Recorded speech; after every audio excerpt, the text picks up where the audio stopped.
Okay,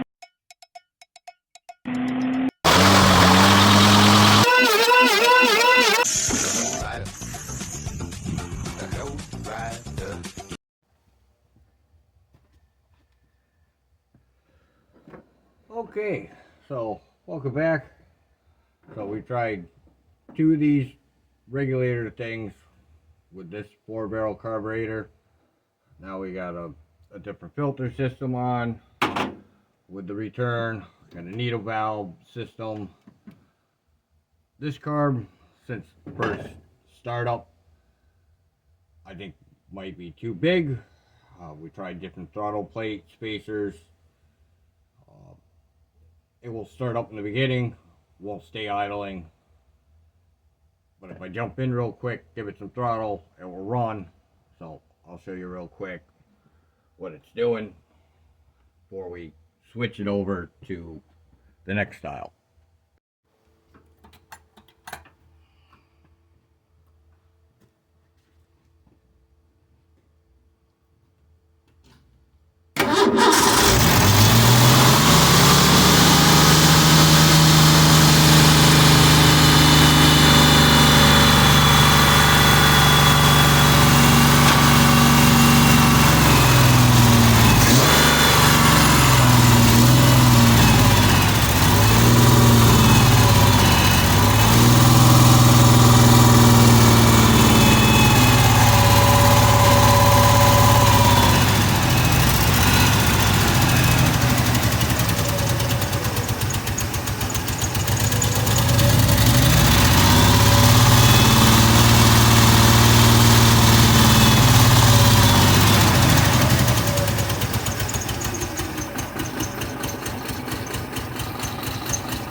As long as I've gotten this to run so far.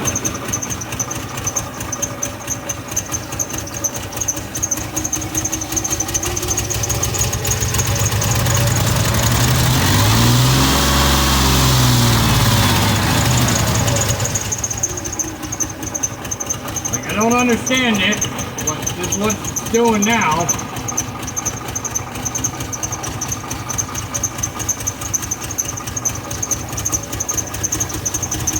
I mean, at least it's trying to idle now. Like, that's not terrible, but the up down, I don't understand.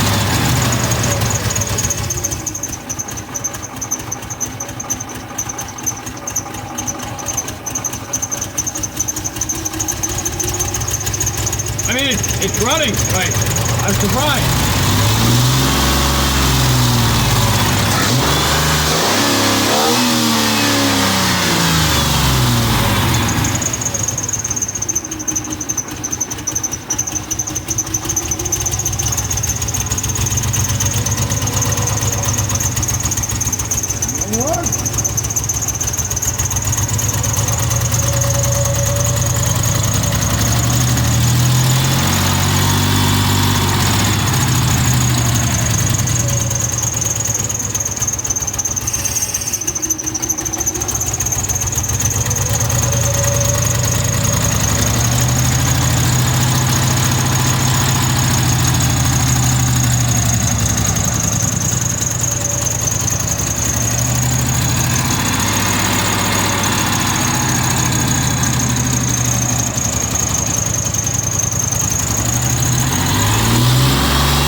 temperature is real quick.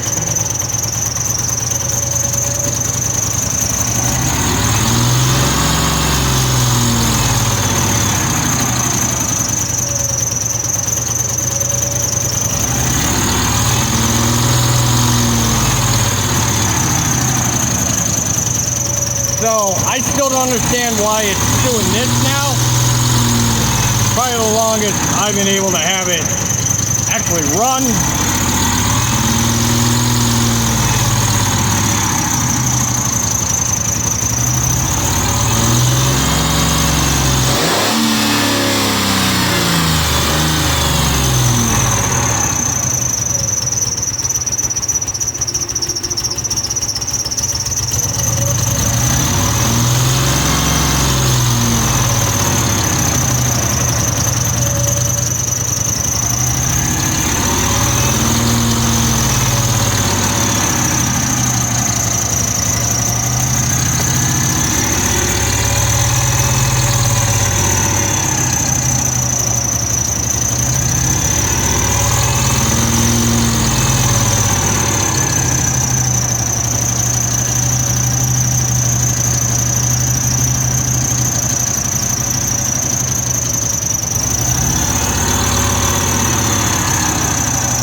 Okay, so that's as long as I've been able to get things to run for the last 2 weeks since I did the first startup.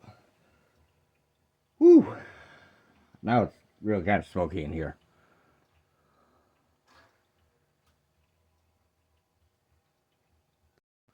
Alright, so probably been about 10 or 20 minutes now since we've had it shut off. Haven't touched anything. We get the pump we'll see if it will try to stay running after we start it. So let's see.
Okay, so I was grabbing the return and pressure line to, squeeze see if I could slow the carb down, stay at one solid idle. I could feel the line going doop, doop, doop, doop, doop, doop on both sides. So I'm not sure. I mean, I did order a new fuel pump for the tank. Did try a low pressure pump. So I had that regulator on first to try to, when I did the first startup, what would be over there. But right now I have a Ranger fuel pump or fuel filter, because it has pressure in, return out, and then pressure out to go. And then I got this regulator as well, but this one doesn't come with a goddamn gauge, because it just says block that end off. So in, out, out, but I couldn't find a gauge to fit that one, so that didn't seem to work either. And then we put the needle valve airline fitting on. It leaks a little bit, but I mean, it's running way more than I was expecting, because I have my old carburetor, which 2-barrel. So I went out, got a 4-barrel adapter to 2-barrel captor, so I could put that on, because the truck's been just starting up and shutting off, starting up, shutting off, not running. This is the first time I've had it run this long where I could actually just turn the key off and it shut off. But you saw how it was like, because we did have this low pressure, what's that? 7 to 4 psi pump. What's outside? This has electric pump in the tank. So we did get a replacement fuel pump for the truck, and then we got a 2-wire distributor for it as well, because it's electronic, because it's a 91 F150 chassis sitting on a 77. So I'm still trying to figure this out. I guess we're getting closer. Like, wow. Like, this has definitely been a lot of work. And I noticed yesterday when I was putting my alternator on, because I had to rewire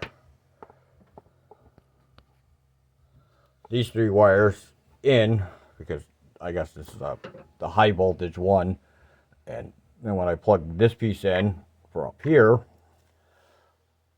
that part ended up being magnetized and my wrench was like stuck right to it. So I unplugged it. I don't know if it's charging or not with that one plug out right now, but it needs to be on so I can run the water pump and make sure that my circulation is working while we try to get this running, because I don't really know. I still got more stuff to go through. So obviously the fuel pump might be bad in this truck, that's why it's pulsating. It should just be constantly running. You know, this is a electronic distributor. You know, that might be causing the spark plugs to not want to be at low voltage for idling instead of high RPM, you know, whatever. Still got a lot more work, but we're getting there.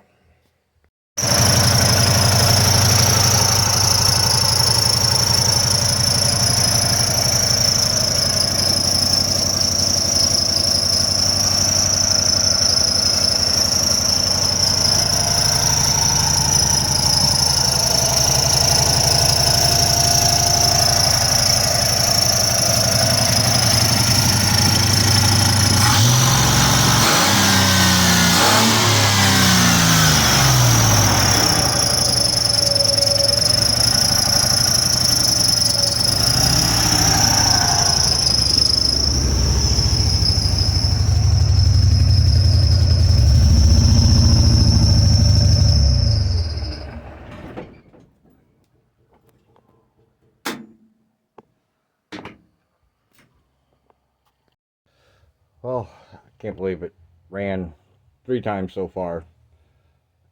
Definitely trying to idle. It's still pulsating. I still don't understand that. It might be because of the electronic distributor cap and the fuel pump. So, and the needle jet, what we just added in, because that I can actually control. But when I was looking at the needle, it was doing the doop doop doop doop shit. It wasn't just staying in one position, it was just jumping. So obviously the fuel pump is pulsating.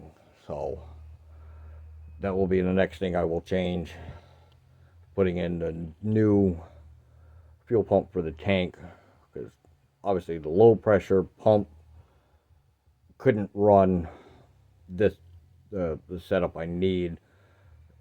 It just kept losing prime because of it being on a return system for the fuel injected. So we're gonna put a new fuel pump in. We're gonna try to find a new needle gauge shut-off valve, because that one leaks pretty bad. And then because we went through that valve and that fuel valve regulator thing, both of them didn't work at all. That's why I ended up putting that in. I still think this carb might be a little too big for this motor, because after we change the fuel pump, that thing, get everything set for pressure, and if it's still not wanting to, it might idle better, honestly, but like when I rev it, it might just stay high because of the fuel pressure out of that carb. But we are going to try to do the 2-barrel, because that's 500 CFM 2-barrel, and I think these two carbs, what I got like this, are 400 or 500 CFM 4 barrels. So that is a difference on CFM between 4-barrel and 2-barrel carbs, depending on your spacers. I do know that, but still a lot of fiddling to do. Oh yeah, so we got the alternator plugged in. Let's see. Yep, magnetized. Look at that.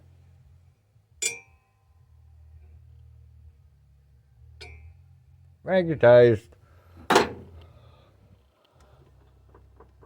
If I want to plug it,